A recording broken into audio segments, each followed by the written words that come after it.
Har du som biologilærer selv brugt meget tid på seksualundervisning? Ja, det synes jeg faktisk.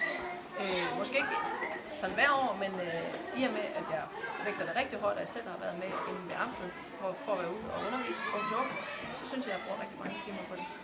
Burde man påbegynde seksualundervisning i de mindre klasser? Ja, på et eller andet plan gør man, og måske også allerede helt nede i første og børnehaveklassen. Det er jo også noget med ens udvikling, hvordan man bliver, når man vokser, og når man bliver teenager, så det synes jeg bestemt. Hvad synes du om, at så mange unge har ubeskyttet sex? Jamen, det kan jeg jo kun sige, at det synes jeg er rigtig skidt. Og det er en dårlig udvikling, og det er bare med at få noget mere oplysning om det. Synes du, at der er nok seksualundervisning på skolen? Jamen, altså som lærer, så er man jo forpligtet til at undervise i det.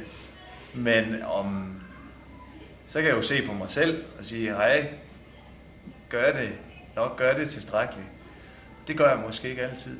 Nej. Så hvis jeg er ude fra personligt, altså jeg har ikke så meget viden om, hvad andre, hvordan de griber det an i deres klasser, men jeg kan se på mig selv og sige, det er måske ikke godt nok. Burde seksualundervisning blive et timefast fag? Altså det kunne man jo gøre, men altså, det er jo allerede obligatorisk nu. Det er obligatorisk op til den enkelte lærer, hvor meget du vil bruge. Ja, og at det skal inddrages i undervisningen på et eller andet tidspunkt, et eller andet plan, men hvordan man griber det an, og hvorfor noget materiale man bruger, er jo meget forskelligt. Burde man påbegynde seksualundervisning i de mindre klasser?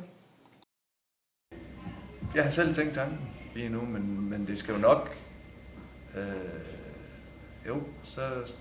det skal måske også allerede rettes hen imod konsekvenser med ubeskyttet sex og så videre, sådan at der i hvert fald ikke er noget at tage fejl af.